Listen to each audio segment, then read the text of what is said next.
Esta conferencia comenzará a grabarse. Muy buenas tardes a todos. Gracias por su participación en este webinario del día de hoy de FECIME, a nombre de la Federación de Colegios de Ingenieros, Mecánicos, Electricistas, Electrónicos y de ramas afines de la República Mexicana. FECIME, les damos la cordial bienvenida a nombre de nuestro consejo directivo.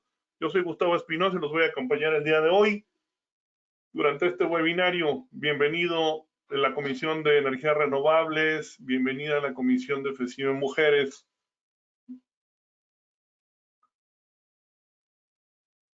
Los invitamos a nuestros próximos webinars de gemelos digitales, el día lunes 9 de mayo con Paul Mubarak. Y nuestros próximos cursos con Boldway acerca de electromovilidad, vehículos eléctricos, modos de carga, los cargadores, los conectores, las aplicaciones y lo relativo a normatividad que debemos conocer todos los proyectistas y peritos. Tendremos también en abril el código de red 2.0, lo que debes saber de las actualizaciones, el código de red, las novedades, los criterios de conexión, los beneficios de implementar el código y los próximos pasos en materia del código de red. Para estos cursos inscríbete con tesorero@fecime.mx. Y el día de hoy nos acompaña el maestro Ramsés Peck, a quien doy la más cordial bienvenida a nombre de FECIME. Con el tema, nos va a ilustrar con el tema transición energética, una geopolítica para el futuro. Bienvenido, maestro. Le voy a pasar los controles. Al maestro Peck ya lo hemos tenido aquí en nuestros webinars y pues es una celebridad en el asunto petrolero y petrolífero energético. Él tiene más de 25 años de experiencia en este quehacer. Maestro, ya tiene los controles. Cuando guste, usted puede compartir su pantalla y comenzar. Muy amables, gracias a todos. Mientras el maestro carga su presentación, yo le pido a nuestros asistentes que por favor apaguen sus cámaras y apaguen sus micrófonos para mejorar el streaming o la definición de carga y bajada de esta transmisión. Gracias, maestro. Si me escucha, me confirma si es tan amable para hacer la prueba de audio. Yo lo estoy escuchando. Gracias, maestro. Le dejo los controles. Ok, déjame ver subtítulos y déjame ver. Para cerrar esta pantalla, a ver, aquí ya está. Ok, ya están viendo la presentación. Correcto, ya la estamos viendo, gracias. Ok, déjame pongo el last point. Ok. Bueno, permítame tantito.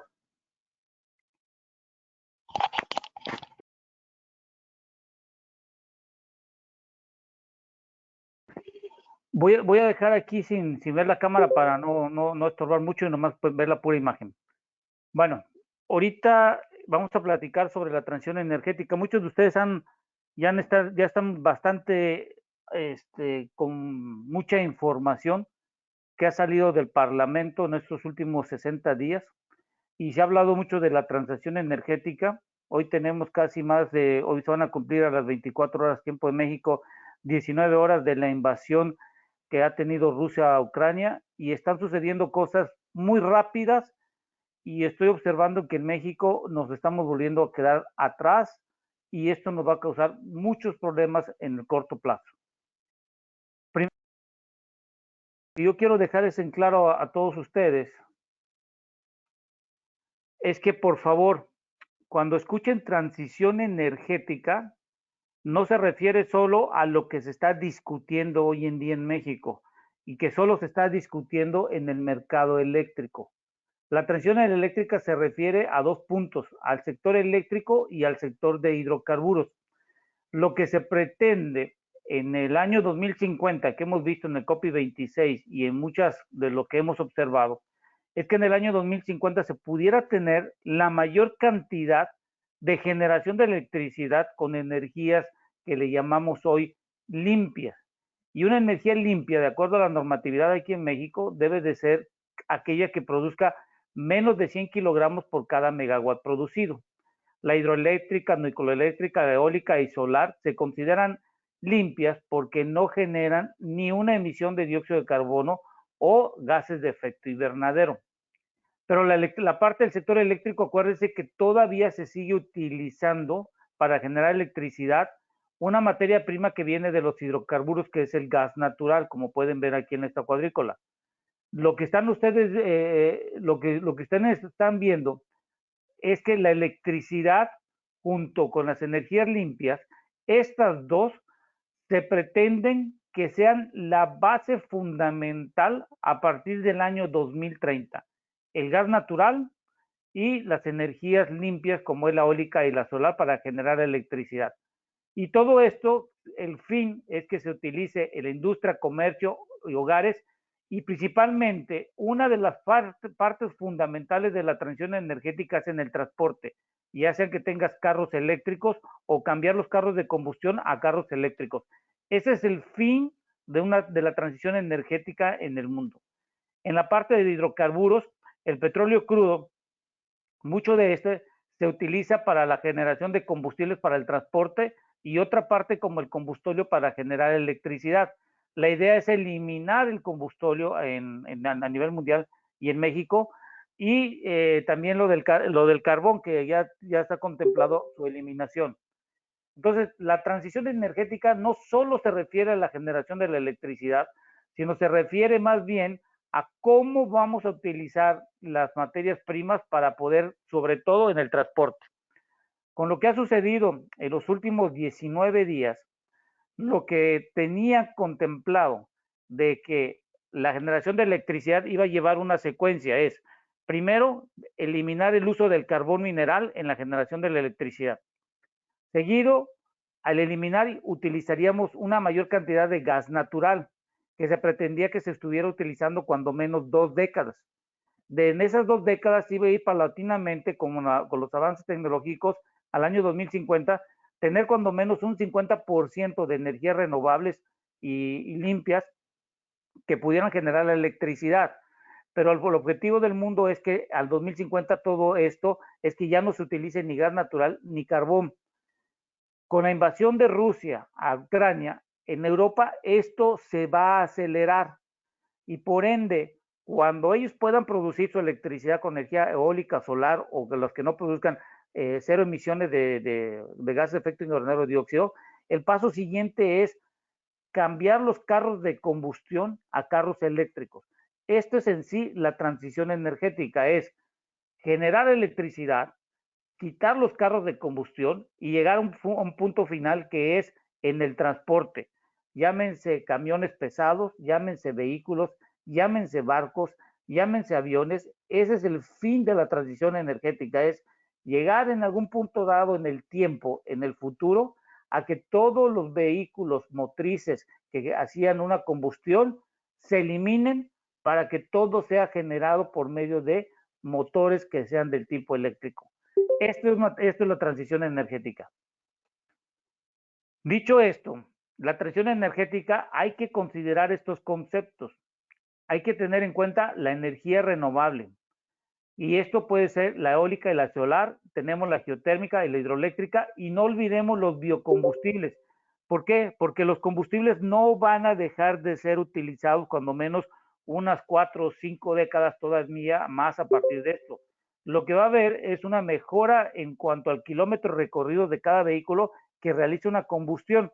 Yo espero que por ahí del año 2100 ya se pueda hacer la transición total de los carros de automóviles, porque hoy en día hay más de 1.200 millones de carros y de carros eléctricos solo hay 65 millones. Entonces, lo que hemos calculado es que posiblemente en el año 2100 se puedan haber más de 3.000 millones de vehículos circulando en el planeta, y a lo cual debería estar en su totalidad en el 2100 teniendo puros carros eléctricos de automóviles. El otro es el almacenamiento de la energía. Y este almacenamiento de la energía es básicamente son los proyectos de batería. Hemos visto mucho aquí en México con lo del Parlamento que dicen que existe un problema de mantener la frecuencia en las líneas de transmisión para que se pueda mover la electricidad. Bueno, en Estados Unidos ya llevan avanzado más de 4 años, han utilizado sistemas de baterías y esos sistemas de baterías están utilizados para mantener la frecuencia y en momentos de picos altos se utilizan estas baterías o también se pueden utilizar para la parte de la potencia.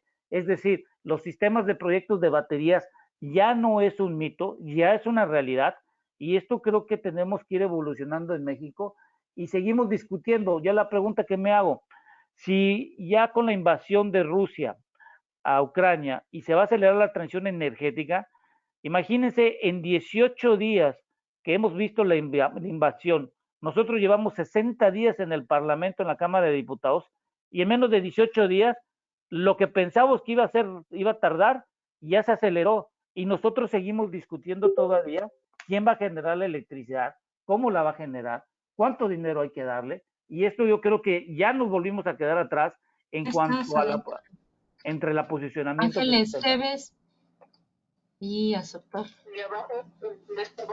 Ya está. A ver, ya está. Estás ya. Gracias. El otro que hay que tener en cuenta es el transporte electrificado, es la venta de coches, vehículos comerciales. El otro es el calor electrificado, que se trata de eliminar los combustibles fósiles.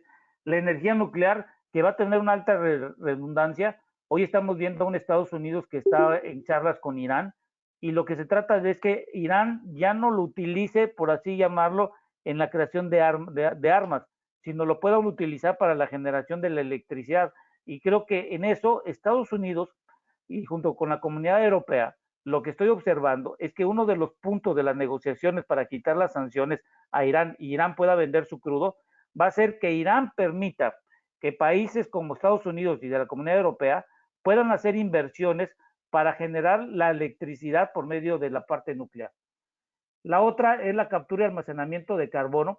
Eso ya estamos viendo en Estados Unidos que se están dando presupuestos y es simplemente recuperar del aire el dióxido y poderlo reutilizarlo. Materiales sostenibles, la economía circular. Muchos de ustedes creo que ya lo han escuchado. La economía circular es cuánto tomo de la energía, cómo la utilizo, cómo la transformo, cómo la reciclo para poder volverse a utilizar. Entonces, estos son los conceptos que tienen que tener en cuenta ustedes a partir de ya hacia el futuro. ¿Por qué? Porque viendo la información de la transición energética antes de la guerra, que estamos viendo hoy en día, en el 2021 se hizo una inversión de 750,000 millones de dólares en el 2021. Fíjense en esta gráfica, en la transición energética, cuánto dinero se ha hecho y se está invirtiendo. Aquí la pregunta que les quiero hacer a todos ustedes. ¿Ustedes creen, con el billón de pesos que le dan a la Comisión Federal de Electricidad y a Pemex para operar, le puedan dar 400 a 500 mil millones de pesos más para hacer la transición que se necesita en las cuestiones de la Comisión Federal de Electricidad y sobre todo también en Pemex, que tienen que reducir las emisiones de dióxido de carbono y volver más eficientes sus plantas? Yo lo veo muy complicado y hoy que estamos viendo que se está acelerando la transición, esto va a ser medio complicado. Le pido por favor que si pueden poner en mute, porque... Gracias. Bueno, la parte del sector eléctrico, en la inversión de carros eléctricos, en el 2021 invirtieron 273,000 millones de dólares. China está invirtiendo demasiado dinero en su transición. Ellos quieren eliminar el carbón, quieren utilizar el gas natural, quieren utilizar la parte nuclear, y China tiene los recursos y sobre todo el dinero posible para poder hacer las inversiones. De los 10 principales países juntos invirtieron en el 2021 561,000 millones de dólares. Imagínense toda esa cantidad de dinero para hacer la transición energética, y no solo en el sector de generación de electricidad, es en el sector de hidrocarburos, en el sector de investigación, en varias partes se está realizando la investigación. Fíjense ustedes, en energías renovables, ¿cuánto está invirtiendo China, que es lo amarillo? Estamos hablando que es casi el 50% que está invirtiendo. En la parte de almacenamiento, miren, están invirtiendo esta cantidad de dinero. Estados Unidos, ¿cuánto está invirtiendo? En la electrificación del transporte, miren cómo está China invirtiendo. Los demás países están invirtiendo porque la transición energética, como lo dije al principio, no es solo la generación de la electricidad, es eliminar todo motor de combustión a carro eléctrico, cualquiera que se llegue a utilizar en el futuro. ¿Cuál es la inversión que se tiene del 2025 a 2030? Bueno, de acuerdo a varios estudios que se tienen de esta parte, que ustedes pueden entrar aquí en la página y ver esta información, del 2020 al 2025 se requieren alrededor de 2 billones de dólares y 4.1 billones del 2026 al 2030. Imagínense esta cantidad de dinero. Y en la parte de energías renovables, miren, ¿cuánto dinero se va a necesitar? ¿Cuánto dinero se va a necesitar en la parte de transportes eléctricos y en la parte de la parte nuclear que quieren hacerlo de acuerdo a los escenarios? ¿Tienen alguna pregunta hasta aquí? Para ir haciendo espacio y preguntas, cuando menos unas 2 preguntas para ir contestando, para que no se vayan aburriendo. ¿Tienen algo en este punto?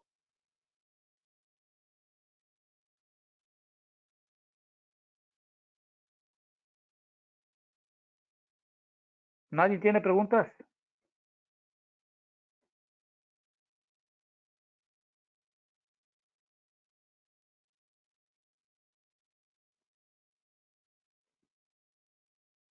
No sé si me están escuchando.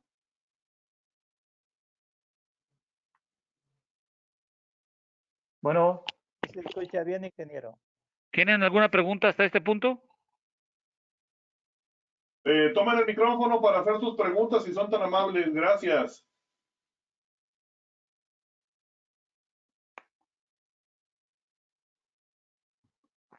Bueno, yo creo que no hay preguntas. Bueno, vamos a empezar. Aquí es importante que entendamos lo siguiente. La transición energética se pensaba que iba a ser y iba a violentarse la primera fase del 2021 hasta el 2050 de la generación de la electricidad. Y a partir de 2050 la segunda fase de eliminar los carros de combustión y utilizarlos todos de tipo eléctrico. Hoy, con la invasión de Ucrania, Europa se dio cuenta, y muchos países se dieron cuenta, que son codependientes de otros países, y Europa se dio cuenta que era dependiente de Rusia, sobre todo en el gas natural. Esta es una primera guerra comercial energética. Escucho que dice que es la tercera guerra mundial, eso ya partes bélicas no va a existir. Y ni Estados Unidos va a invadir, ni la OTAN va a invadir, nadie va a invadir a Ucrania, ni nadie se va a poner al pleito. ¿Por qué les digo que no va a pasar esto? Estados Unidos, antes del 2015, ustedes han de recordar que tuvo las invasiones de Irak y todas las invasiones que tuvo porque tenían que tener control sobre la parte de los hidrocarburos. A partir del 2015, Estados Unidos se volvió autosuficiente y se volvió un país exportador. Hoy ya no necesita tanto de los países que están produciendo los hidrocarburos, porque ahora Estados Unidos ya está en su transición energética, está invirtiendo en capturar dióxido de carbono, recuperar de las cenizas de carbón, níquel, cobalto y algunas tierras raras para dejar de depender de China. Pueden dejar de comprar crudo a países, van a poder tener, y eso lo hizo el presidente Biden la semana pasada, a tener e invertir en carros eléctricos en un corto plazo. Entonces, cuando ustedes escuchen, esto en el siglo que estamos hoy viviendo, es la primera guerra comercial energética, y en donde no van a haber bajas de personas, como podríamos ver en una guerra mundial, que hubieron demasiadas bajas en la Primera, Segunda Guerra Mundial, y en cualquier problema bélico que se ha tenido en los últimos años. Entonces, lo que hay que tener en cuenta es que lo que va a haber y lo que va a suceder es lo que Rusia hoy está experimentando en carne propia. ¿Y cuál es? Simplemente es causar una desesperación económica en alguno de los bandos. ¿Y cuál es el objetivo de esta estrategia? Es la pérdida de valor de una moneda de una nación, el valor de sus activos y el limitar tener el acceso al financiamiento. Y todo esto, hoy que tenemos una inflación, va a causar estragos en el corto, sí, pero va a ser más en el mediano y en el largo plazo.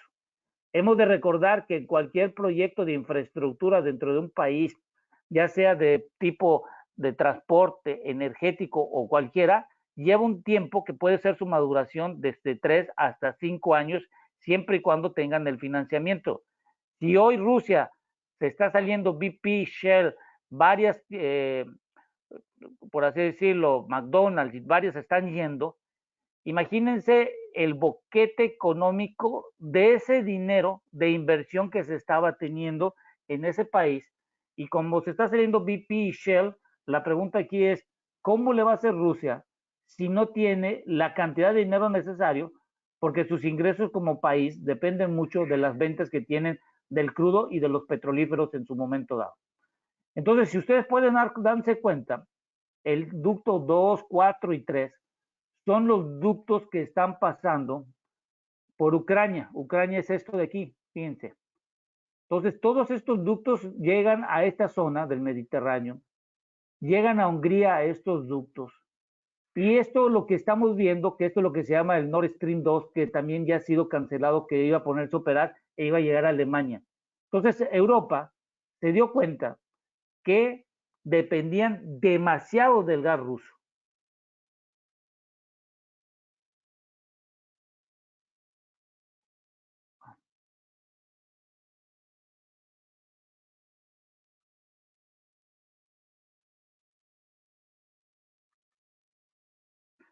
Bueno, Europa no está solo. Del total del gas que proviene de Rusia, el 40% es consumido por Europa. Del total, del total del gas que consume Europa, el 40% proviene de Rusia. Los países que más dependen está Alemania, y donde se canceló el ducto Nord Stream 2, Finlandia, Bulgaria, Eslovaquia y Macedonia. Son los que más dependen. Del total de la energía de los 27 países de la comunidad de la Unión Europea, solo dependen del 36% del petróleo y 23.71% del gas natural. Estos casi casi más del 58%, lo que Europa va a hacer es que va a acelerar y reducir estos porcentajes lo más rápido posible para dejar de depender sobre todo de Rusia, que hoy en día su único socio posible que pueda tener va a ser China y algunos países asiáticos. Hoy Rusia está dando descuentos para poder vender su crudo y han ido desde los 25 hasta los $35 con referencia al valor del Brent. Entonces, ¿qué quiere decir esto? Que Rusia se le está yendo complicado y no es que haya sido una guerra bélica como la invasión, sino que esto es una guerra comercial. Entonces, Europa depende de mucho también de Estados Unidos. Fíjense, este es el gas que es enviado para Europa. Fíjense, este es Rusia. Rusia es esta cantidad de gas, este es de Nigeria. Bueno, ahorita en la mañana hubo un problema de un ducto allí en Nigeria.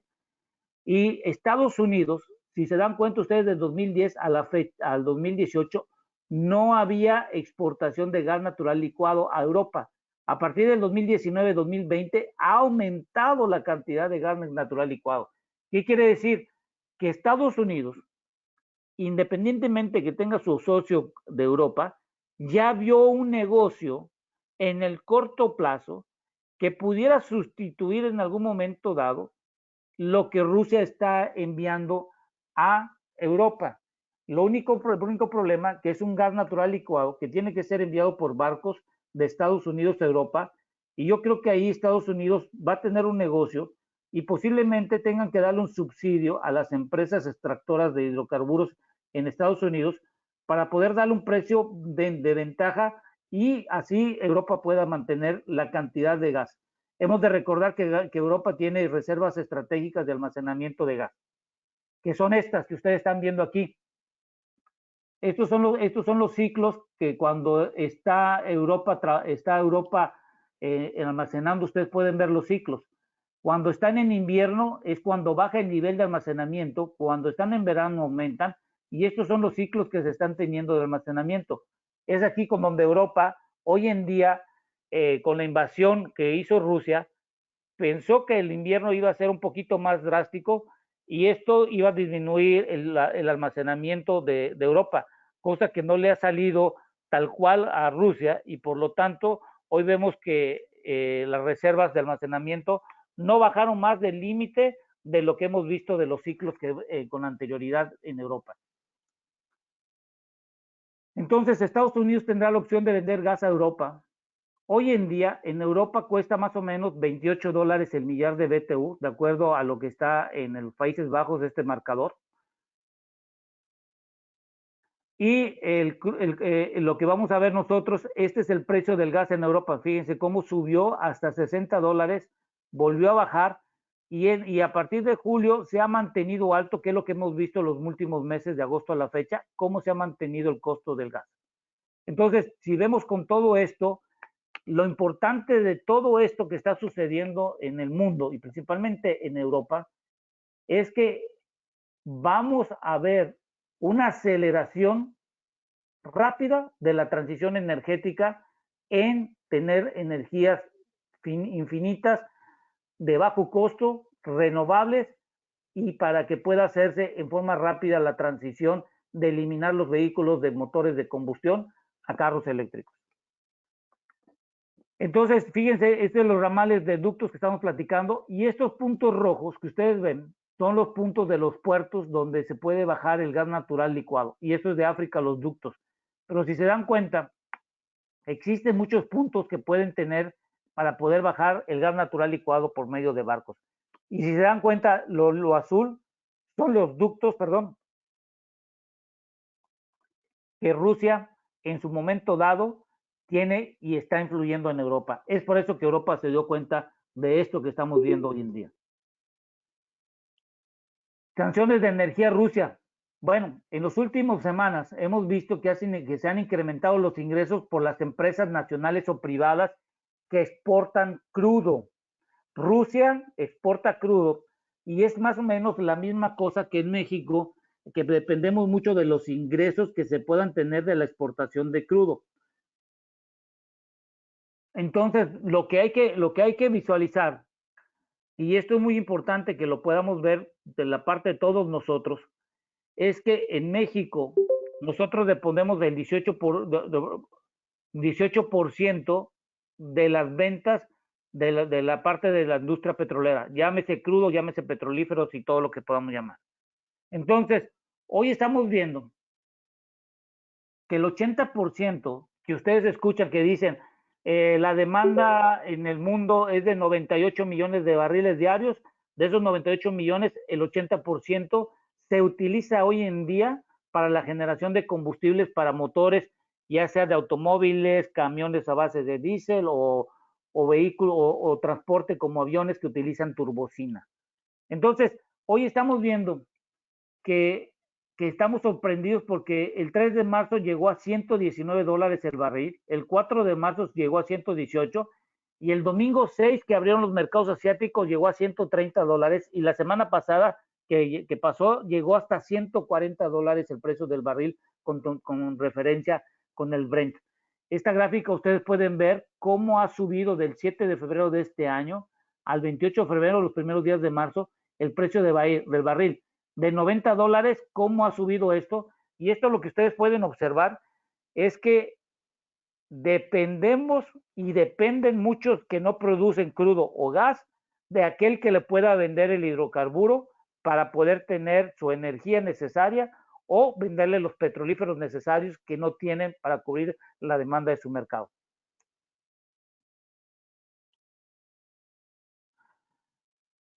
Otra cosa importante, la OPEP+. Y eso, por favor, es importante que todos los que están escuchando entendamos lo siguiente. México en el 2016 firmó un acuerdo en la OPEP+, y en donde nosotros somos parte, junto con el grupo de la OPEP, en número de países que se agruparon para poder controlar la oferta y la demanda del precio del barril. En México, a partir del año 2020, firmamos un acuerdo en abril cuando tuvimos la pandemia y en el cual a la fecha del día de hoy no podemos aumentar la producción porque eso es lo que decidimos hacer y establecimos junto con la OPEP+. Esto significa que la OPEP en la reunión que tuvieron el día 2 de marzo indicaron y lo voy a comentar textualmente, que los fundamentos actuales del mercado del petróleo y el consenso sobre su perspectiva apuntan a un mercado que está bien equilibrado. Dice la OPEP+, el mercado está equilibrado, eso no es una afectación como nos pasó en el COVID en el 2020, y que la volatilidad actual no es causada por cambios en los fundamentos del mercado, sino son por desarrollos geopolíticos actuales. Aquí la OPEP se deslinda y por lo tanto se quita la presión que Estados Unidos estaba ejerciendo junto con el Reino Unido para incrementar el volumen de producción y poder bajar el precio del barril. Y la OPEP dice el 2 de marzo, no puedo aumentar, no puedo presionar, porque esto no es una consecuencia del mercado, sino son cuestiones geopolíticas.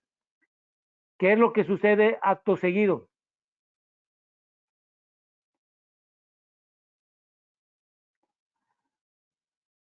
Que en México al no poder incrementar la producción a más de 2 millones de barriles diarios y solo producir 1.753.000, hemos empezado a perder negocio. Y perdimos negocio porque si se dan cuenta, en noviembre de 2021 exportamos casi 1 millón de barriles diarios, 1.024.000 millones de barriles diarios. 1.036 millones de barriles diarios, pero en enero del 2022 solo exportamos 832.000 barriles. Y esto es las ventas de dinero que tuvimos, 2.285.000 millones de dólares, 2.174 y 1.954 millones de dólares. Y estos son los precios del barril. Entonces quiere decir que si hoy Rusia va a perder mercado por los 200.000 barriles que no va a comprar Estados Unidos, por las restricciones que está haciendo, por los problemas que va a tener Rusia de poder cumplir con los contratos a quien les vende el crudo, México pudiera haber aumentado la cantidad de crudo para que pudiéramos vender más y tener una mayor cantidad de ingresos. Hoy, como tenemos el acuerdo con la OPEP+, se tiene que hablar con la OPEP+, y solicitar que la cuota de Libia, Venezuela e Irán, que no han podido incrementar de otros países, podamos asumir cuando menos unos 200 o 300.000 barriles más para exportar.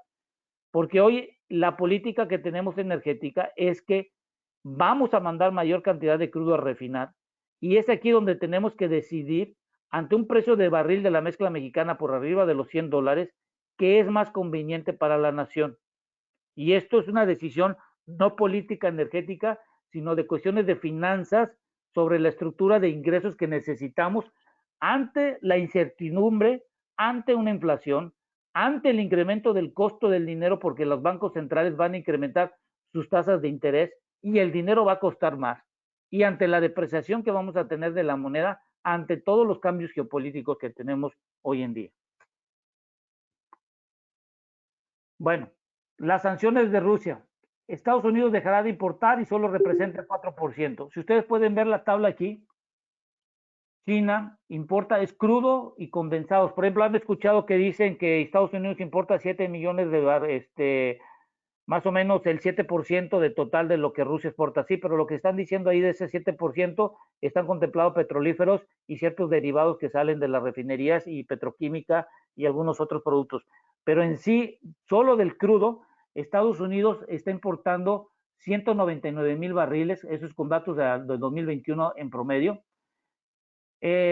China está importando 1.538.000 millones de barriles diarios. Este es el mayor válvula de escape que puede tener Rusia, China, pero China tiene que ver cómo le va a hacer para no tener problemas con Estados Unidos, porque hoy se juntaron en Italia representantes de China y de Estados Unidos para ver cuáles son las sanciones económicas, y que lo que el presidente Biden la semana pasada dictaminó, que ya Rusia tiene ventajas de preferencia a productos que puedan ser importados. Es decir, si Rusia quisiera importar a Estados Unidos algún producto, el arancel que tenían antes, por así decirlo, del 20%, hoy en día podría ser del 50% o del 70%.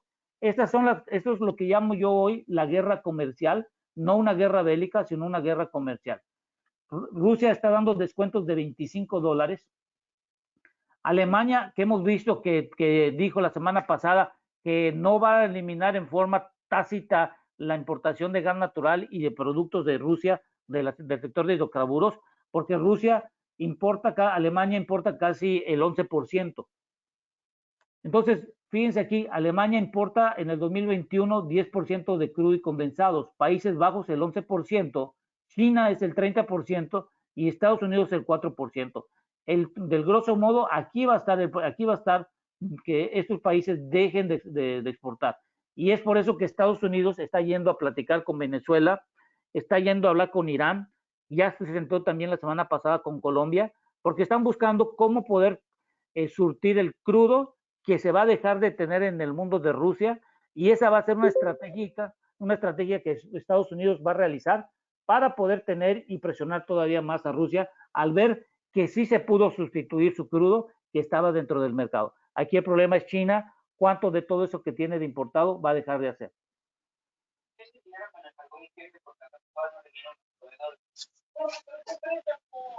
¿Tienen alguna pregunta aquí?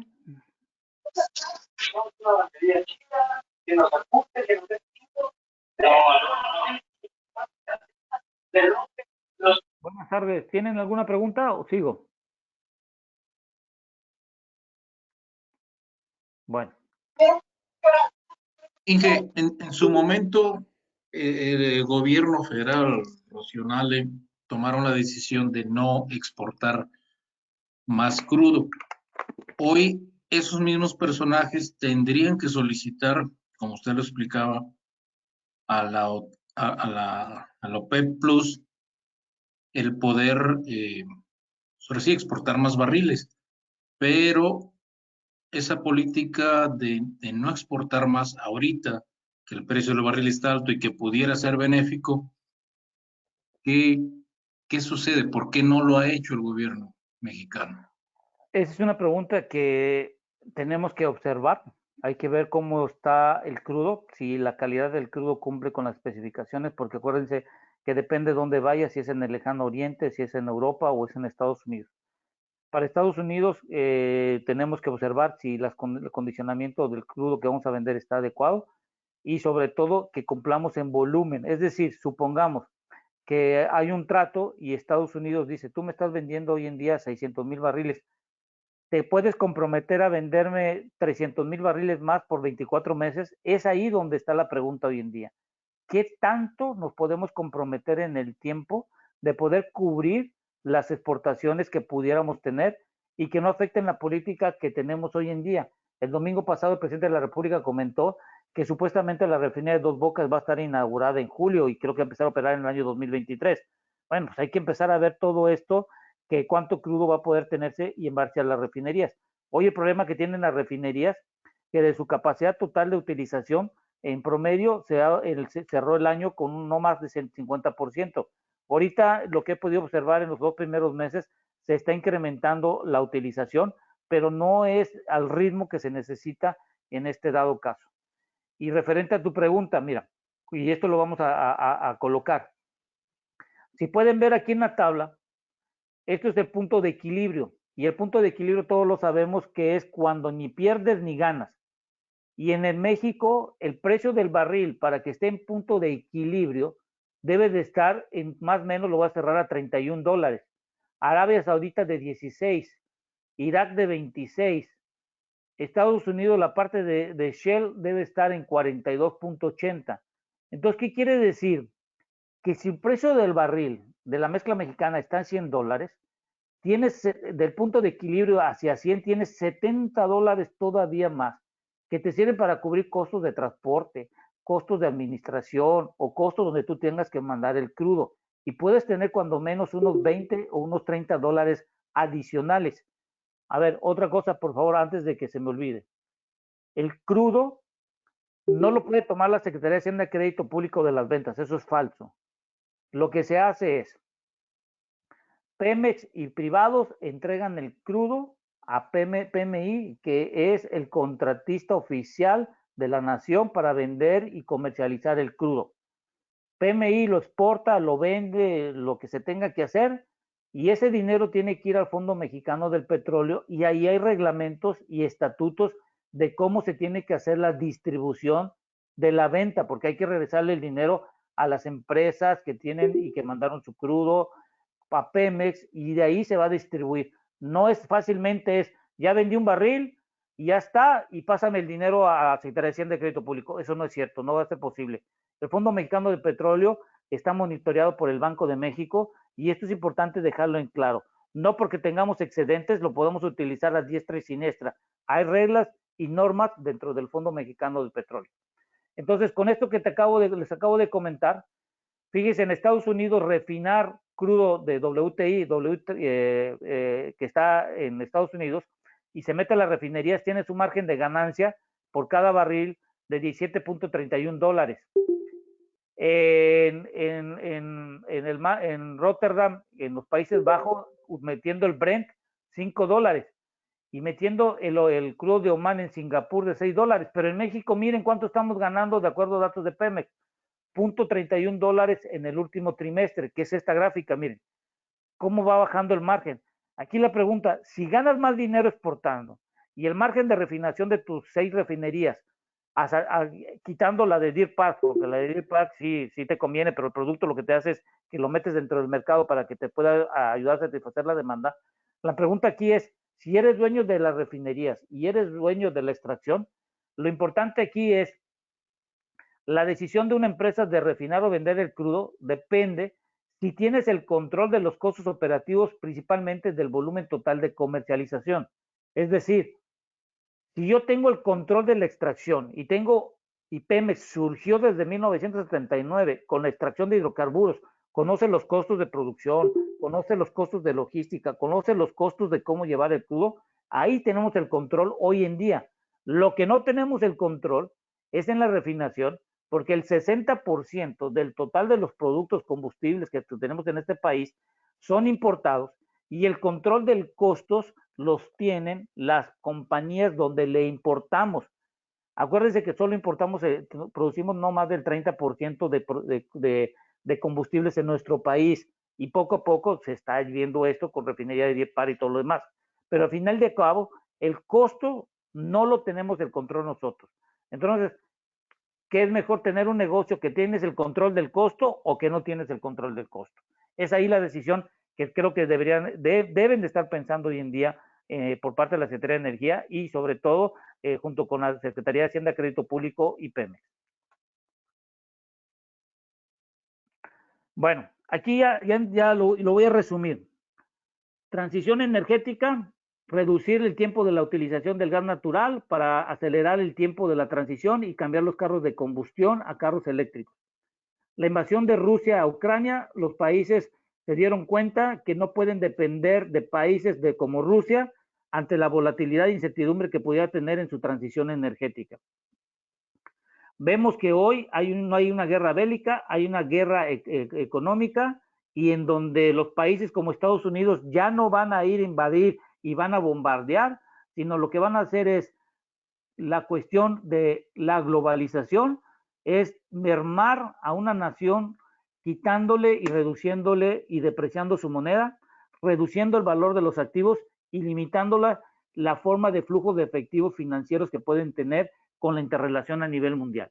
Esto es la parte que resumimos hasta ahorita. México. Muchos de ustedes han escuchado en las últimas semanas que supuestamente hemos crecido en el número de empleos dentro del seguro social, pero esos no contemplan los que que no están dentro del seguro o que son asalariados, que están en la informalidad. Revisando datos del INEGI, de diciembre a enero, 1.4 millones de personas fueron y perdieron su empleo. En un solo mes, 1.4 millones de personas perdieron su empleo. 5.3 millones pasaron y ganaron hasta un salario mínimo, 5.3 millones de personas. 5.7 millones dejaron de ganar de 2 a 5 salarios. Entonces, hoy tienes una inflación a nivel global, tienes una inflación a nivel país, se va a encarecer el dinero, está habiendo una pérdida de empleos, la inversión extranjera directa se está yendo y capitales se están yendo, y la gente está siendo contratada con salarios que no pasan más del 50% de 3 salarios mínimos. Entonces, lo que pueden ustedes ver aquí, los asalariados, miren, 803,000 personas perdieron su empleo de diciembre a enero. Y esas 803,000 personas hoy en día van a ser contratadas con un salario más bajo. Bueno, del 2018 al 2020, fíjense este dato, han pasado 9.07 millones de personas a ganar 3 salarios mínimos. Es decir, de la población económicamente activa del 18 al 2022, 9 millones de personas pasaron a ganar solo 3 salarios mínimos. Las personas están siendo contratadas con un menor salario. Los asalariados en la PEA, el 40% no está inscrito al IMSS. 10 inscritos del IMSS, 7 ganan no más de 3 salarios mínimos. La economía no se está moviendo. Y fíjense esta estadística de diciembre a enero. ¿Cuánta gente en diciembre había ganando hasta un salario mínimo? 13 millones de personas. Y hoy hay 19 millones de personas en menos de un año, de un mes. No está creciendo la economía y esto es preocupante. Muy preocupante esto que estamos viendo y este dato. Fíjense, la población que ganaba salarios mínimos en millones, fíjense, de 33 hay 42 personas que están ganando de 1 a 3 salarios mínimos, lo que le estoy diciendo. Fíjense cómo se ha incrementado esto azul, de 33 a 43 millones de personas. Es increíble esto.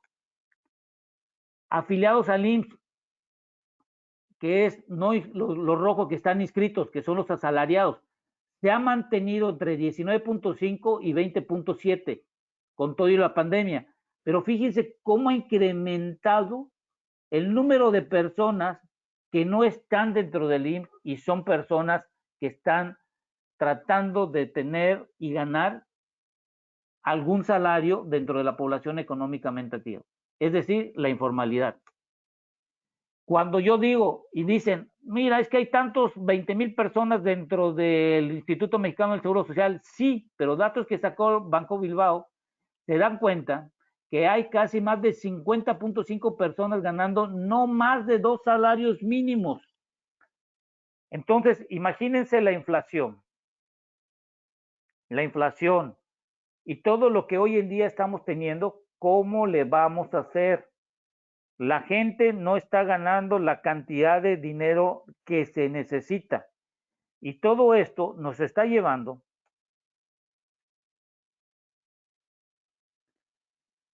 a que la inversión extranjera, con este cambio geopolítico, podamos tener una contracción en el futuro, a sabiendas que, fíjense, esta es la inversión extranjera directa que tenemos desde 2007 a la fecha, con datos del último del cuarto trimestre.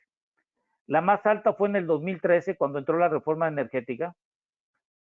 Y los rojos que ustedes están viendo aquí es que el dinero de inversión extranjera directa proveniente del sector de energía. Fíjense, en el 2015 que entra el mercado abierto de combustibles en la parte eléctrica y cuando todo se libera, fíjense cuánta inversión hubo de inversión extranjera directa en el sector energético. Y en el 2021 cerró con 4,000 millones de dólares de inversión en el sector energético. Entonces, quiere decir que si antes de la reforma energética solo eran 3,000 millones, 500 millones y 2,000 millones, fíjense cómo se ha mantenido sostenido por arriba de los 3,000 millones y en el 2018 llegó a casi a los 7,000 millones de dólares. Entonces, la inversión extranjera directa en el sector energético, antes de la reforma energética, solo correspondía el 3%. A partir del 2012 al 2021, pasó del 13 al 15%. Entonces, la inversión extranjera directa, ¿para qué sirve? Para que venga dinero, se generen empresas que puedan hacer su registro federal de causantes, crean impuestos, crean empleos, crean inversión de largo plazo y sus utilidades las pueden reinvertir. La inversión extranjera directa, hay que dejarlo bien en claro, está conformado de 3. Inversión nueva, la inversión entre las propias empresas y la reinversión de las utilidades. En México, con datos del INE, de la Secretaría de Economía, Estados Unidos, nuestro principal socio comercial, que es este rojo, ha invertido 2020, pasó de 10,000 millones de dólares a 15,000 millones de dólares. A ver, lo que dijo el embajador de Estados Unidos en México, lo que dijo la secretaria de Energía y los comentarios que hemos observado de Estados Unidos, es que hay que entender dos cosas muy importantes. Ellos no se han referido y no se van a meter en las cuestiones políticas ni soberanía del país. Lo único que han dejado claro es, tú y yo firmamos un acuerdo comercial llamado TEMEC, y en donde no es un acuerdo ni de ideologías, ni de política, ni nada que semeje que pueda intervenir cuestiones de soberanía. Es un acuerdo comercial entre naciones, Canadá, Estados Unidos y México, en donde hay términos y condiciones comerciales.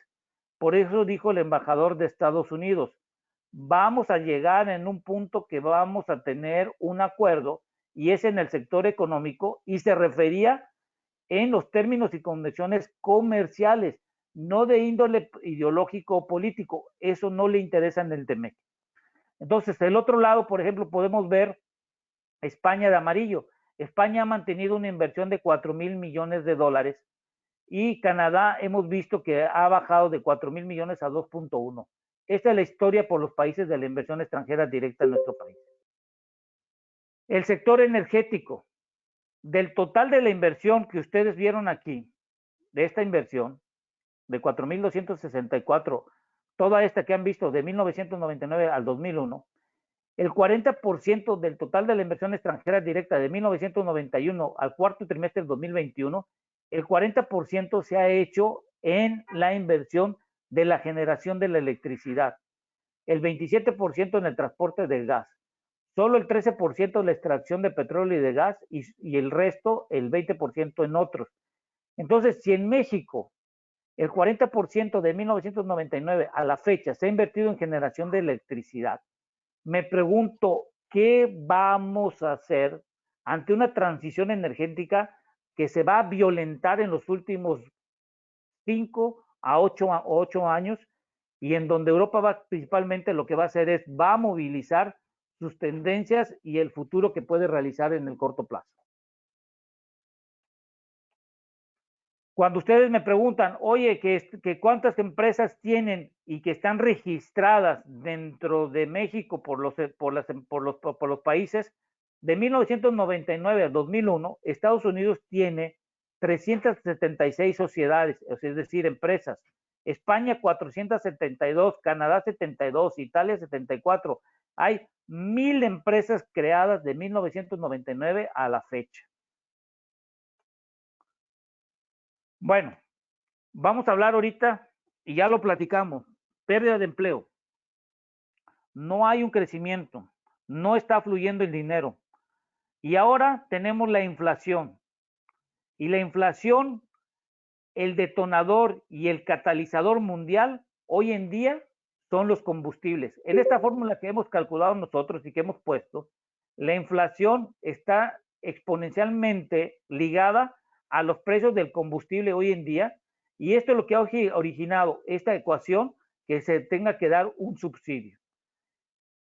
Hoy en México nos han dicho que es más barata comparado con otros países. Eso es mentira. No podemos comparar países de Europa con nosotros, porque el poder adquisitivo de allá es diferente comparado con los impuestos. Tenemos que compararlos con países de América Latina, en donde los salarios, pudiéramos decir, son casi iguales. No podemos comparar una persona que tiene ganando un salario mínimo, que pueden ser alrededor de $8 a $10 por día, cuando en Estados Unidos una persona está ganando por hora entre 8 hasta $12 y posiblemente aumente a $15. Entonces, no podemos comparar en ese sentido los precios de los combustibles, porque no estaría bien dimensionado. En México, ustedes vieron que han salido las noticias, y en donde la Secretaría de Hacienda y Crédito Público cada año establece un impuesto que es el IEPS, y hay otros impuestos que se meten. Entonces, hoy, ante un precio del barril de más de $100, lo que tienes que hacer, y es la regla fundamental, que cuando el precio del barril es alto y los precios de los combustibles se incrementan, la Secretaría de Hacienda y Crédito Público da un estímulo, es decir, deja de cobrar el IEPS que tenía contemplado que se pagara cada uno de los consumidores, y ese estímulo que reduce la cantidad de dinero que tienes que pagarle al gobierno por los combustibles. Hoy, ante un precio de barril por más de $100, ya no se está pagando el impuesto y tenemos el 100% del estímulo. ¿Qué es lo que hizo la Secretaría de Hacienda y Crédito Público? Como no puede tener el control y el precio de los combustibles se incrementaron y ya no están pagando impuestos y hay 100% de estímulo, la semana pasada y hace una semana se creó el estímulo adicional. Y el estímulo adicional es simplemente el gobierno va a poner dinero y va a hacer un subsidio para poder mantener esta semana los precios de los combustibles por los valores que estamos observando y el incremento sea gradual y no afecte a la inflación. ¿Y esto qué es lo que va a suceder? Que lo que se está haciendo es un subsidio y está lacerando las finanzas públicas del país, porque solo por el estímulo que se tiene adicional se van a tener que erogar alrededor de 5,000 millones de pesos en subsidios. Y los impuestos que se van a dejar de cobrar en estas últimas 2 semanas del IEPS es de 12,000 millones de pesos. Quiere decir que entre lo que dejas de cobrar y entre lo que tú estás dando como un subsidio que se llama estímulo adicional, México está sacando de sus ingresos 17,000 millones de dólares. Imagínate esto, si llega a durar 4 semanas, estamos hablando que podrían estar perdiendo de ingresos alrededor de 80,000 millones de pesos, que esto podrían ser alrededor de 3,000 millones de dólares, que sería el valor más o menos ponderado de lo que es la reconfiguración de Tula, o podría ser el presupuesto de un estado dentro del 2022. Entonces, aquí es la gran decisión que se tiene, si podemos exportar o refinar o los combustibles. Es una gran decisión que se tiene. Entonces, en México, hoy en día, con lo que estamos observando, nosotros estamos pagando, hoy estuve viendo este valor más o menos, el precio ponderado a nivel nacional, en gasolina regular, .2123, con el estímulo adicional que es de 3.841, tú deberías de estar pagando en la bomba o en la estación de servicio 25 pesos. Ahora imagínate si el gobierno te estuviera cobrando los casi 5 pesos de IEPS, es decir, tú estarías pagando 30 pesos por cada litro que estás pagando en la estación de servicio, en la gasolina premium 31 y el diésel casi 32 pesos. Entonces, lo que está haciendo el gobierno es que está eliminando esto y está manteniendo estos precios en verde. La pregunta es, ¿cuánto tiempo va a poder sostener esta tendencia de eliminar dinero del ingreso y cuáles programas son los que van a sufrir? Porque ya vimos que los valores que se han tenido por parte de la Secretaría de Hacienda y Crédito Público es una disminución de ingresos. Por seguido, el IEPS es un ingreso a partir del 2015 en adelante y antes del 2015 era un subsidio. A partir del 2022 se regresa a dar un subsidio al eliminar el estímulo, porque la regla que sacaron los de la Secretaría de Hacienda y Crédito Público es que al 100% de estímulo se tiene que dar un subsidio que le llamaron un estímulo adicional. La otra, y esto es muy importante, por favor, los combustibles en México, ustedes pueden ver desde el año 2000 con datos del CEPAL cómo se han incrementado. Lo negro es lo que se refiere al costo del crudo, lo rojo es el costo de la refinación y lo verde son los impuestos.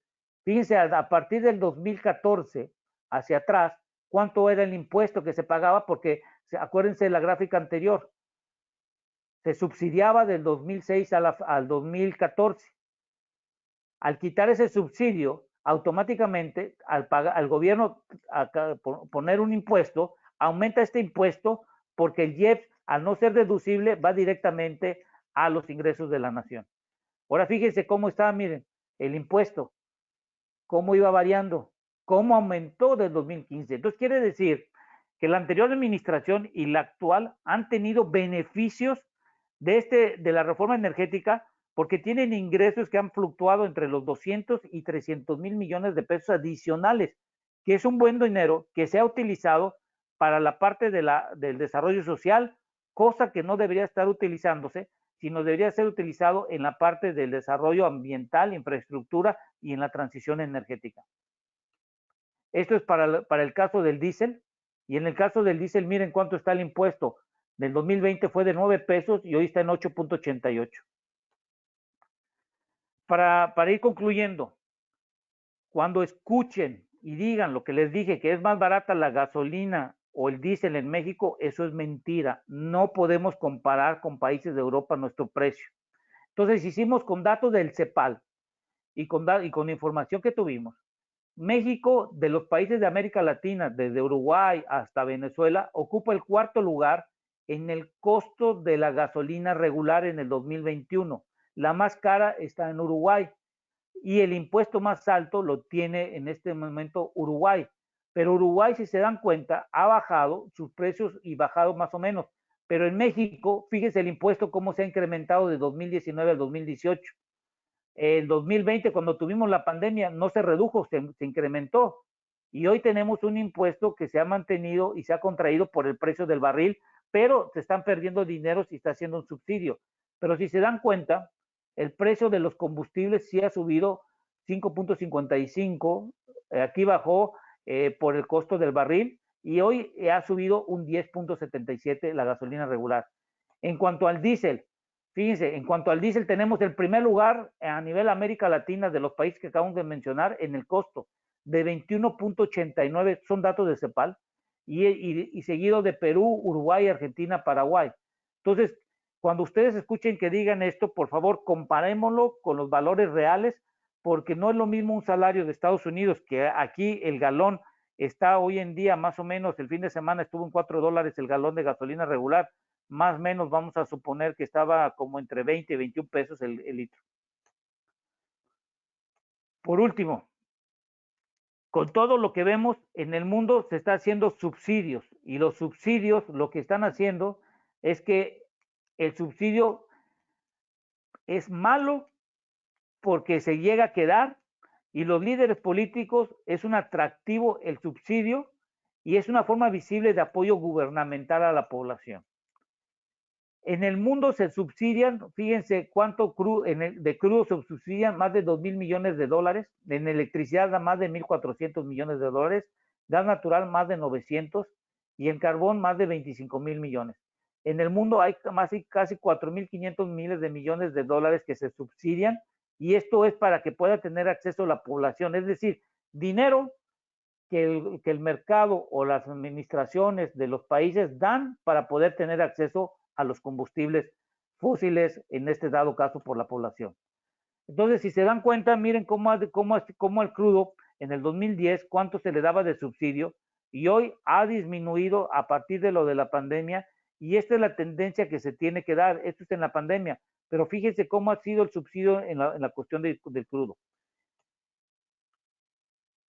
¿Por qué quiero, y me gustaría que para ya ir finalizando este tema? ¿Se acuerdan que les dije que la idea al inicio es generar electricidad con energías limpias y con energías renovables para que tengamos en el futuro cambiar el transporte de combustión de un combustible a que sean de tipo eléctricos? ¿Por qué? Porque si se dan cuenta, si yo hago un vuelo corto, supongamos de 1,000 kilómetros, vamos a poner de 100 kilómetros, más o menos vas a estar generando 255 gramos de dióxido de carbono por cada kilómetro. Es decir, por 100 kilómetros tú estás produciendo alrededor de 25 kilogramos de dióxido de carbono. Si son 100 pasajeros, imagínense cuánta gente está produciendo en cada viaje en avión.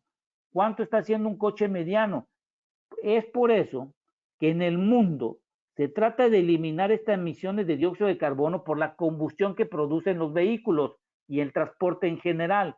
Entonces, hay que dejar algo claro. La primera fase de la transición es generar electricidad 100% libre de moléculas de dióxido de carbono, para en forma paralela ir disminuyendo la utilización de combustibles fósiles para tener en un futuro 0 motores que quemen combustibles dentro de ellos. Al final de cuentas, hoy en la mañana estaba viendo los precios del barril y creo que ahorita ya está abriendo el mercado, yo creo que el mercado asiático ya está por abrir o ya abrió. Y lo importante aquí de esto es que el precio del barril se ha mantenido a más o menos entre los 100 y 108 dólares el día de hoy. Pero viendo los contratos de futuro, hasta diciembre de 2023 va a estar el precio del barril tomando como referencia el WTI, que es el que utilizamos para las refinaciones en Estados Unidos y son los donde nos importan los combustibles, va a estar por abajo de los 80 dólares. Entonces, para finalizar, y ya la última slide. Transición energética acelerada, inflación, incremento en el costo de dinero. En México, perdiendo poder adquisitivo. El mundo quiere no más subsidios, pero el subsidio se utiliza como un fin político. ¿Qué va a suceder si en dado caso Rusia gana? Bueno, pues las economías rusas podrían colapsar por la utilización del 40% del gas natural que Rusia envía a este continente. Pero ante ver esto y dejar de depender de Rusia, le van a meter y lo van a hacer más rápido su transición energética en forma acelerada para dejar de utilizar el gas natural que proviene de Rusia y ya no depender de esto. Y en dado caso, minimizar ese 40%, no sea un 20% o algún valor, y donde van a tener a su aliado del país de las barras y las estrellas, de mandarles el gas natural licuado, como lo vimos hace un momento, en donde a partir del 2018 ha aumentado el envío a Europa del gas natural licuado. Es decir, Estados Unidos encontró un negocio con sus aliados Europa, va a acelerar la transición energética, va a liderar la diplomacia ambientalista, va a liderar las nuevas formas de tener y reciclar productos que puedas tener níquel o tierras raras de las cenizas de carbón, y estamos viendo una aceleración de Estados Unidos. Y entonces, ¿qué pasaría si Rusia no gana? Bueno, ya sabemos que el ducto de Nord Stream ya no va a continuar. En dado caso que Rusia quiera seguir bombeando gas a través de los ductos, habría una nueva renegociación de los términos de negociaciones con Ucrania. La OTAN podría juntar a Finlandia y Suecia, que no son parte, y podríamos ver que Rusia, principalmente Rusia, va a depender, como depende de sus ingresos, y no poder vender productos, va a tener un problema de financiamiento directo y tendrá que el país tener una mayor cantidad de ingresos para tener una hegemonía en Asia y países de Europa que en dado caso no se alineen con Estados Unidos. Hoy en día la complicación de la transición energética para México va a depender mucho de que hemos perdido casi 2 años en litigios, en la parte de abogados, en la parte de que no hay infraestructura, y la población cada día está creciendo, pero el sector económico está perdiendo sobre todo un poder adquisitivo salarial a la gente para que pueda ganar más dinero, y estamos viendo que está siendo contratada con menos dinero.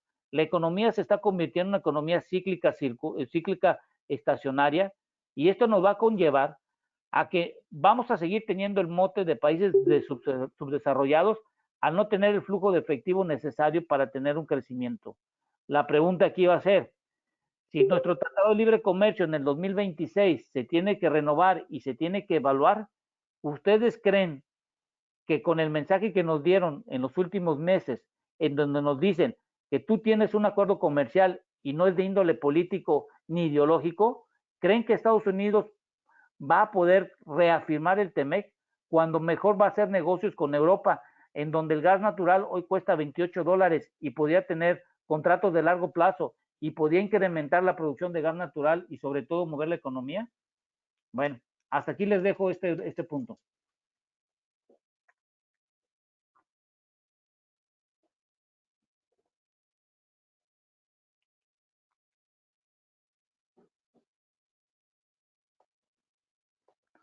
Gracias. Maestro, la verdad, muy interesante. Por aquí hay algunas preguntas. Si hacen sus preguntas, pueden tomar el micrófono o las puedo leer en el chat. Por ahí preguntan, dice su opinión, comprar el 50% de Deer Park ¿Fue bueno? ¿Fue malo? ¿Era necesario? A ver, Deer Park, acuérdense que Deer Park hay un acuerdo comercial donde Shell le va a seguir vendiendo crudo a Deer Park, una cantidad de crudo. Hoy estamos esperando si toda la producción de combustibles lo va a poder ser enviada, porque acuérdense que hay ciertos términos y condiciones que tenía Shell con compradores del mercado interno en donde tiene que seguir cumpliendo. Esa es una incógnita. Shell fue bueno desde un punto de vista porque las 6 refinerías que tenemos en nuestro país se le está haciendo inversión, pero solo se está haciendo una inversión para poder llegar a obtener una utilización del 80%. Para ser autosuficientes en este país tenemos que tener lo siguiente. Las 6 refinerías de nuestro país tienen que estar cuando menos el 80% de la utilización de la capacidad de placa que tiene, por lo menos 320 días. Segundo, Deer Park tendría que estar enviando toda la producción de gasolina, diésel y turbocina. Ahí hay una gran incógnita. Tercero, la refinería de Dos Bocas debe de estar operando comercialmente ya en el 2023. Para lograr ser autosuficientes, eso es lo que se tiene que cumplir. A aras que hoy sabemos que las 6 refinerías que tenemos en nuestro país no sabemos cuál es la vida útil. ¿Por qué? Porque tenemos una refinería de Tampico Madero que tiene más de 100 años y que se hizo la reconfiguración y no sabemos cuánto es el tiempo de vida útil y si puede sostener cuando menos 320 días operando a más del 80%. Entonces, la refinería de Deer Park, desde un punto de vista operativo, yo puedo decirlo que sí fue bueno, pero en función de que hay la incertidumbre de que las 6 refinerías que tenemos en nuestro país no lleguen a tener cuando menos la utilización del 80%.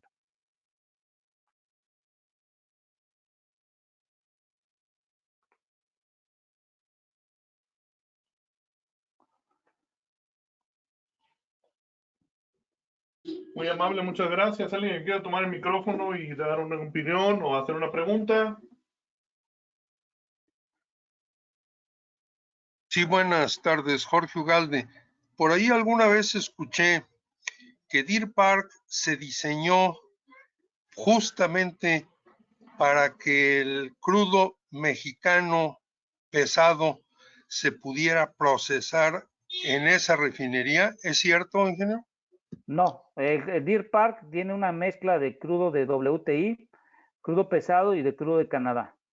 Entonces, la mezcla de Deer Park no es 100% maya, como nos han comentado. No se va a mandar 100% crudo mayo, eso no es cierto. La refinería tiene un cierto porcentaje de mezcla, como se hace aquí en México. Metes crudo ligero y crudo pesado para tener una mezcla que pueda tener refinación. Acuérdese, entre más pesado, más complicado es el proceso de obtener combustibles y entre más ligero, menos equipos necesitas. Por lo pronto, por eso es importante que Deer Park tenga esa mezcla como lo vemos en las 6 refinerías.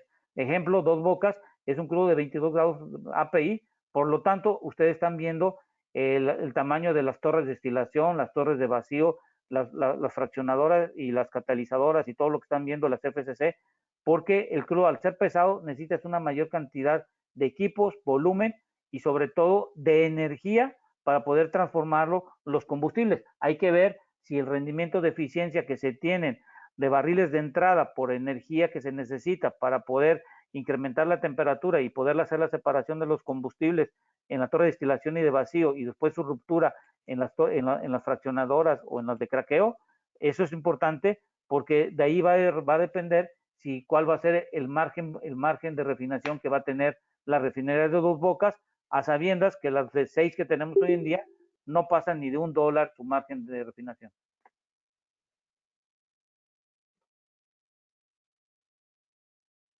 Bien, gracias. Gracias, maestro. ¿Alguien más? ¿Qué tal? Muy buena tarde, Enrique Cedillo, ingeniero, mucho gusto. Adelante, Enrique. Ingeniero, me he estado documentando ahorita precisamente en estos temas de energía que se están derivando de la situación del conflicto entre los países por ahí en Europa, en Asia, el conflicto con Rusia. Entonces, algo que también creo que es de preocupar es el tema de los fertilizantes. Entonces, sobre todo los derivados del petróleo, ¿no? Entonces, ante una crisis energética también tendremos una crisis en materia alimentaria. Entonces, algo que nos pudiera comentar al respecto. Bueno, los fertilizantes, bueno, hay una cosa muy importante. En los hidrocarburos tú tienes dos fases, la líquida y gaseosa. La líquida se utiliza mayormente para refinar y obtener combustibles. La fase gaseosa, una parte se utiliza para generar electricidad y otra en la petroquímica. Y de ahí se utiliza para la creación de fertilizantes, del amonio y todo lo que se tenga por ahí. ¿Qué es el inconveniente que tenemos aquí en México? Que la petroquímica por muchos años se ha desahuciado, no se han hecho inversiones, apenas creo que la semana pasada se dieron sobre la parte de fertilizantes, pero acuérdate que en México el problema que tenemos es que ya somos importadores de maíz, somos importadores de trigo, somos importadores de varias cosas, y el problema aquí es qué vamos a hacer y qué le vamos a dar al sector agrícola. Estamos viendo, por ejemplo, en Rusia que el problema del trigo, Ucrania que está teniendo ahorita con la invasión que no está haciendo exportaciones. Entonces, aquí el problema no son tanto los fertilizantes, sino qué hay atrás de. Entonces, por ejemplo, si en México no se apoya el sector agrícola, ¿qué se va a hacer? Eso, por ejemplo, lo voy a decir así, Sembrando Vida, tú estás creando y colocando árboles frutales o de árboles que te puedan dar una cierta periodo de tiempo. Pero los árboles no crecen de la noche a la mañana, tienen una maduración que pueden ir los frutales de 4 a 5 años. Y el problema que los frutales es que no producen la misma cantidad de oxígeno por el desdoblamiento del dióxido de carbono. Entonces tú eliminas o quitas árboles que son de oriundos de donde están estos y colocas de la parte tropical, lo que tú estás haciendo es que estás forzando al planeta a que pueda haber una mayor cantidad de dióxido de carbono, pero el inconveniente es que no estás creando lo suficiente. Entonces, por ejemplo, lo que están haciendo muchos países es que están haciendo trigo, maíz y todo eso, están cambiando y modificando para que puedan tener las plantas una mayor cantidad de dióxido de carbono y nos puedan convertir en oxígeno. Entonces yo creo que no solo los fertilizantes, sino es todo el sector agrícola desde la parte de cómo podemos mejorar. Sobre todo, acuérdense que las plantas, la función fundamental es la creación de oxígeno. Y resulta ser que donde mayor cantidad de oxígeno se produce es en el mar, en el sentido que he podido observar en varios estudios. Entonces, los fertilizantes no es el punto del problema, es cada país qué va a hacer para poder satisfacer su demanda. Y eso es importante, hay que dejarlo bien claro. Cuando un país importa, es porque no produce. Y porque no produce, no puede cubrir la demanda. Y al no poder cubrir la demanda, está a expensas de los costos y de los precios que le puedan vender. Excelente, ingeniero, muchas gracias.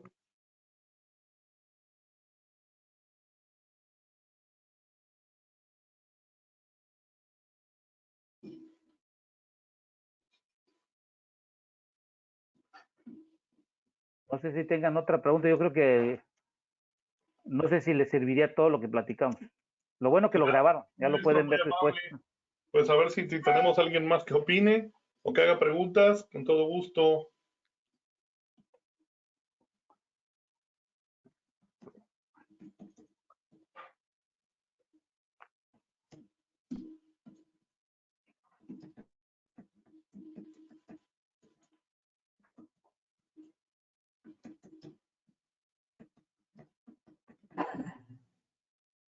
Hola, buenas tardes, Ricardo Lara. Mucho gusto, muchas gracias.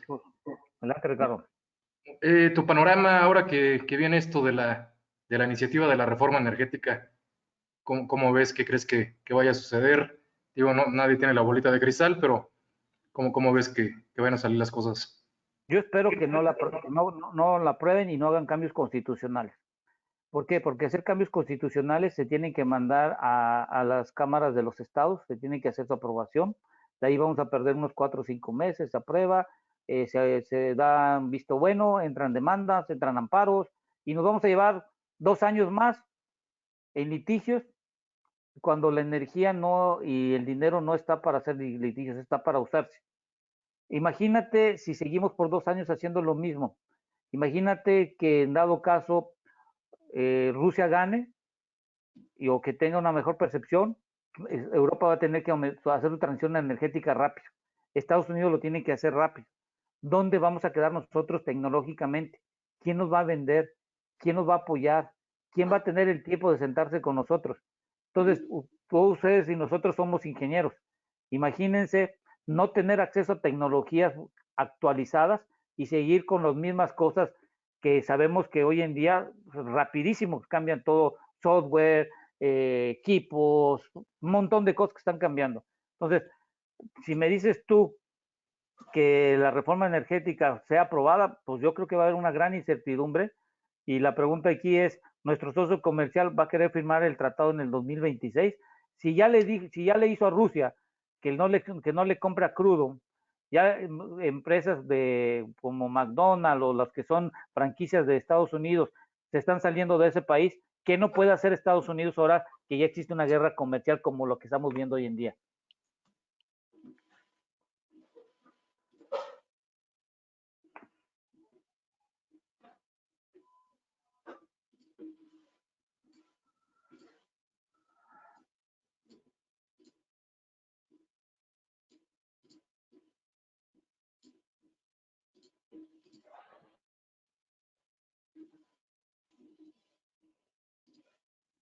Bastante complejo, maestro, ¿verdad?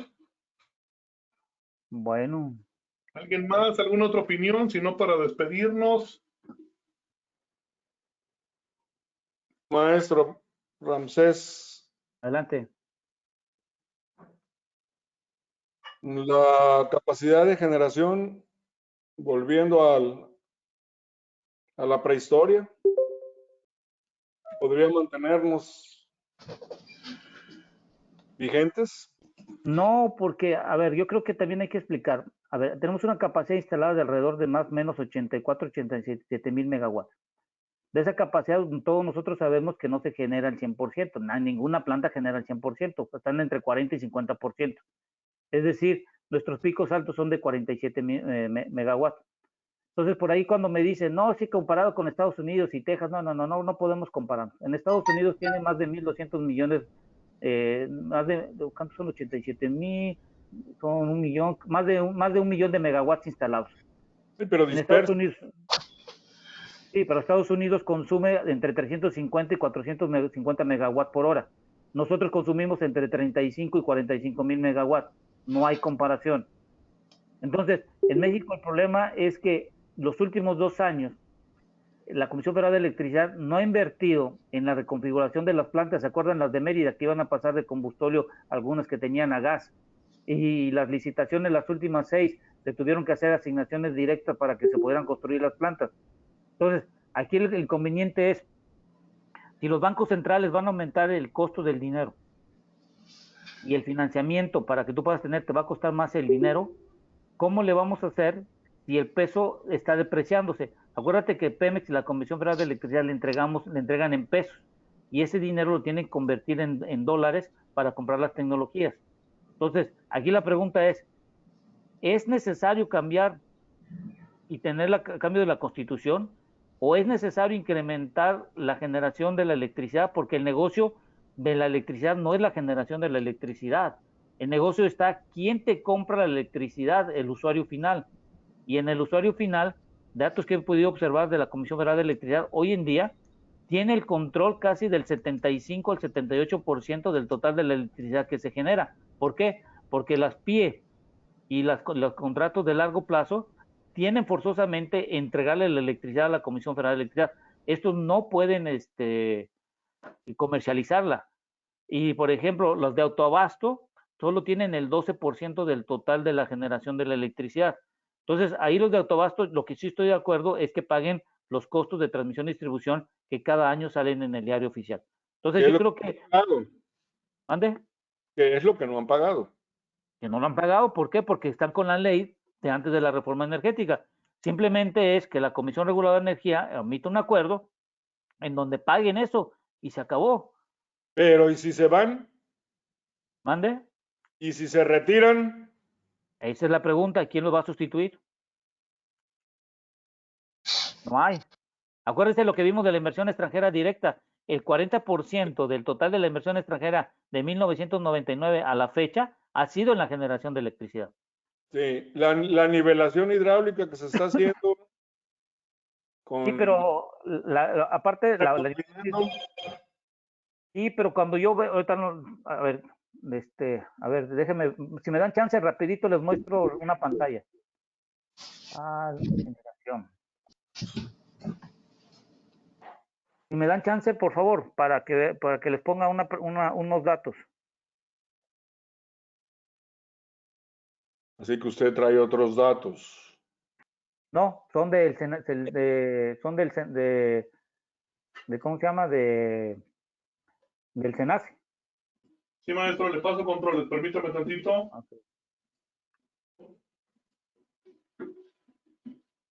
Ok.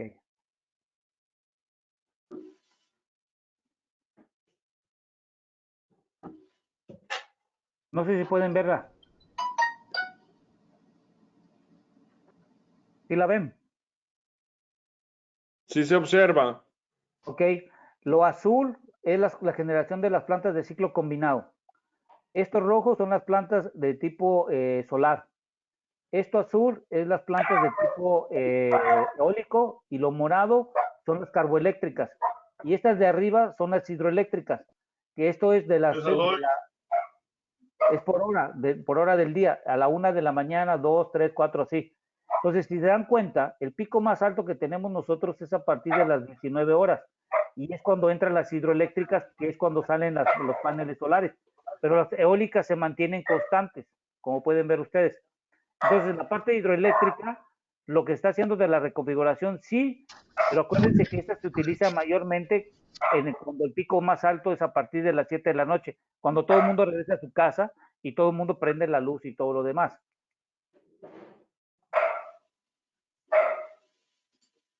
Entonces, si se dan cuenta, gran parte de nuestra generación durante el día es las plantas de ciclo combinado. ¿Ya lo vieron?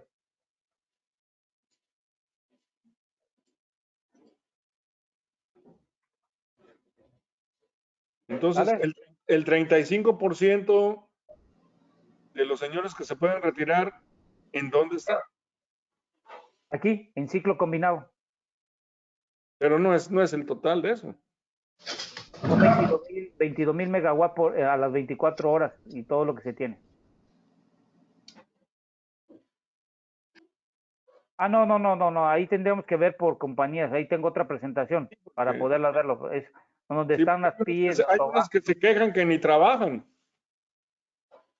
Pero depende de dónde está el nodo y depende de dónde está la generación y depende del pico donde están. Acuérdense que las plantas de ciclo combinado por lo regular se tiene que mantener la inercia de la planta generando a un pico o a un mínimo para cuando entren puedan generar, porque mantener una planta apagada de ciclo combinado, pues eso es imposible. Se tiene que mantener a un ciclo para que cuando se necesite entre a las revoluciones que se necesitan de los 60 megahertz en las líneas de transmisión.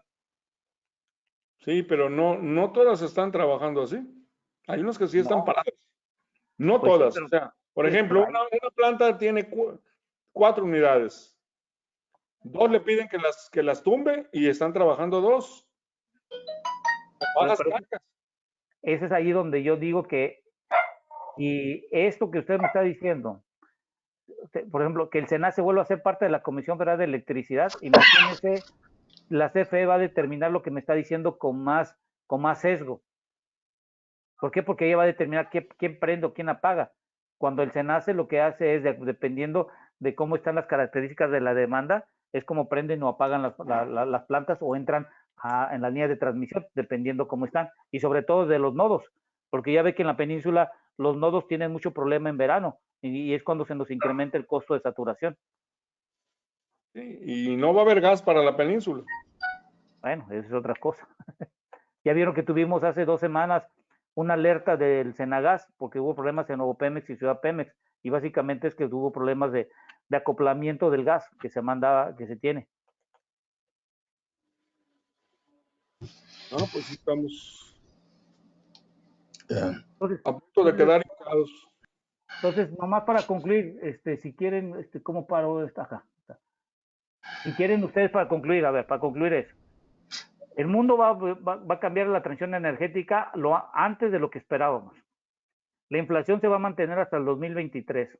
El precio de barril va a mantenerse hasta diciembre de 2023 por arriba de los $80. El costo del dinero, los bancos centrales van a incrementar alto. La inflación en México posiblemente en el 22 podamos llegar hasta 2 dígitos. Los empleos en México están ganando menos dinero. Están viendo más gente de la población económicamente activa perdiendo sus empleos. En México hay más gente ganando menos de 3 salarios mínimos, y dentro de los que están inscritos del Seguro Social, más del 50% no gana más de 2 salarios mínimos. Cada quien hagamos nuestras conclusiones y veamos que si lo que estamos hoy haciendo, muchos de los que estamos ahorita vamos a tener, por así decirlo, trabajos, y el problema van a ser los chamacos, sobre todo las nuevas generaciones. ¿Alguien más que guste emitir alguna opinión? Si no, para Sí, agradecer a Gustavo, una pregunta. Volviendo a la reforma, ahorita estamos en un lapso de incertidumbre, que mientras no pase nada, la incertidumbre sigue creciendo y la inversión no está llegando. ¿Cuál sería el panorama para amortiguar esa incertidumbre en tanto se resuelve algo? Y la otra, si no se resuelve a favor de la iniciativa, ¿qué va a ser o cuál va a ser la revancha para salirse con su capricho? Bueno, a ver, una cosa importante. La reforma energética antes del 2013, que no había, los ingresos de la parte del sector energético solo eran no más del 3%. Hoy, con la reforma energética, es más del 15% el dinero que viene del sector energético. Entonces, aquí la pregunta es, ¿de dónde vamos a conseguir dinero? Si Estados Unidos aumentó en 5,000 millones de dólares y es nuestro socio comercial, España está manteniendo los 4,000 millones de dólares y Canadá bajó de 4 a 2,000 millones de dólares. Pregunta, ¿qué otros países van a querer venir a invertir cuando en Europa ahorita todos están preocupados por sí mismos de lo que pueda suceder después de la invasión de Rusia a Ucrania? ¿Ustedes creen que si cambiamos la constitución y hay que mandarla a los estados y luego vienen los amparos y un montón de cosas, ustedes creen que vamos a tener inversión, empleos, y las nuevas generaciones que están saliendo de las universidades van a ganar salarios que deben de ser de acorde a lo que estudiaron? Precisamente esa es la pregunta. ¿Y mientras qué?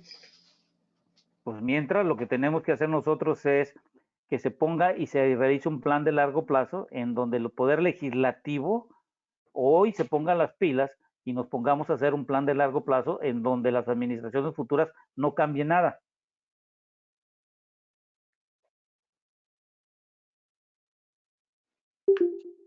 Bueno, pero nosotros estamos entretenidos con el día 10. A ver qué pasa. Sí, en pero eso el día está a día, la mente de la mayor parte de los mexicanos, en el día 10. sí, pero el día a día, cada día tú tienes menos dinero. ¿Cuánto te cuesta el kilo de pollo, el limón, el aguacate, el transporte, el combustible? Le piensas ahora por salir. O sea, el problema aquí es que cada uno de nosotros, pues los negocios que supuestamente debían de estar no están pasando. Así es, maestro. ¿Alguien Este, más? Sí, por favor, ingeniero, una, por pequeña que sea, noticia o perspectiva positiva en este país. En este país, positiva. Bueno, lo positivo es que no, ¿cómo puedo ponerle positivo? Es que el problema es que para que exista algo positivo tenemos que tener un plan. Y al no haber un plan, pues no vamos a tener nada positivo desde el punto de vista económico y energético. ¿Por qué? Porque la Secretaria de Energía nos lo dijo bien claro, de Estados Unidos. Pues me invitas a comer tus tacos y todo lo que tú quieras, te da muy bonito, pero la realidad es que no tienes un plan de largo plazo. Y por lo tanto, si no tienes un plan de largo plazo, pues yo no puedo hacer negocios contigo. Pues algo positivo, pues, mientras no hagamos un plan y nos pongamos de acuerdo y cambiemos las cuestiones ideológicas y colocar lo político, lo ideológico para crear políticas económicas y energéticas, pues nunca vamos a avanzar. Esa es la realidad. Así es, necesitamos un plan, un muy buen plan y no cambiar de la noche a la mañana o amanecer con las hormonas alteradas y pelearnos con España y así, ¿no? Exactamente. Si lo que Rusia quiso invadir Ucrania y no pensó que los países de la OTAN se aliaran, no pensó que Estados Unidos lograra otra vez la alianza con Reino Unido y con los países, y no veamos que China se esté hoy en día alineando también a Estados Unidos, pues imagínense que no puede suceder. Definitivamente China no va a apoyar a Rusia. No, porque China es una economía camaleónica, se adapta donde esté el dinero. Ellos tienen la convicción, el dinero no conoce ideologías. Además que sería un competidor menos, ¿no? Exactamente. Maestro, Bueno, muchas gracias de nuevo. Ya le enviamos ahí su reconocimiento en electrónico en nombre de la Federación de Colegios. Yo creo que lo vamos a estar aquí citando, si usted nos permite, cada 2 o 3 meses, si es posible, para que nos vaya actualizando. Esperemos en Dios que el asunto de la guerra pues termine o se llegue a un término medio, a una conciliación.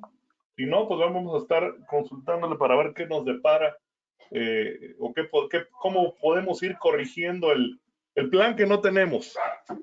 Bueno, pues así le hacemos entonces. Gracias, Máster, muy amable. Cuídense, que tengan buena tarde todos. Saludos. Igualmente, gracias a todos.